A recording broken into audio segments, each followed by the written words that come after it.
that you made such an effort to get here so quickly. As you know, the Articles of Confederation are completely failing. We've just had a rebellion by Daniel Shea, which totally shook up the morale of this country. And we know that if we want to stay a strong and stable country, one that we fought for just 10 years ago, we need to do something. So I appreciate you coming here. Mr. Strong. Mr. Washington, I think before we can begin to argue who deserves more power, I think we need to define what power actually is. Fabulous. Let's define power. What does power include? If we're talking about who's going to get power, what is power, Mr. Adams? Deciding laws.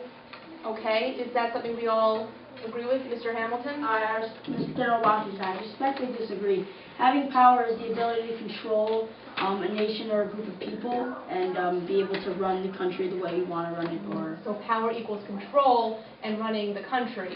Power is the control over a group of people or a country, yes. Is that something we agree with, Mr. Henry? I think power is just having control over anything. Control is power.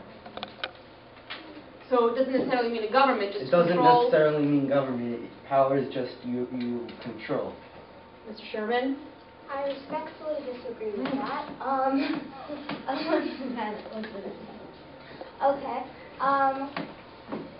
Power isn't just control. Power is being kind, or power to be, or having power is being, or power to be a good leader, or the power to be successful or smart. It's not just control. So it's how we carry ourselves in our lives in the eyes of God. Is that what you're saying? Yes. Mr. Lee? But General Washington, you have to define control. Control would be to give the different people in the country or citizens different rights. It's not just control them and tell them what to do. It's how to do it or what to do in this situation. So it's not just,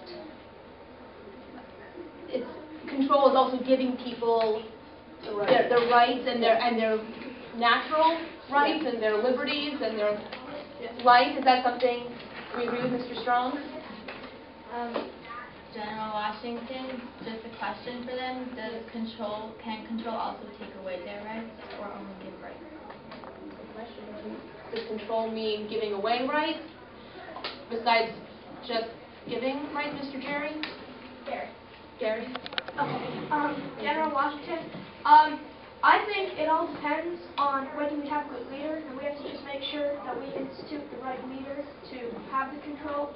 And control can go both ways, but as long as we put in the right leader, then control. Okay, so I'm hearing a lot of things. I'm hearing power means control, whether it's control over yourselves, or control over giving rights, or control over the state's rights, or taking away rights. That's sort of what power means. Can we all agree on that? Are we all in agreement? Yeah. Okay, so we've defined power. Now I'm hearing from Mr. Jerry that... Apologies. Mr. Gary. I'm hearing from Mr. Gary that we need to... It doesn't matter sort of what this control is as long as it's in the hands of the right person. Which brings us now to our next point, is that who should have this power? The power to control of the self, of our rights, and of our country, Mr. J. Mr. Washington, I believe that we should have a national government to have power.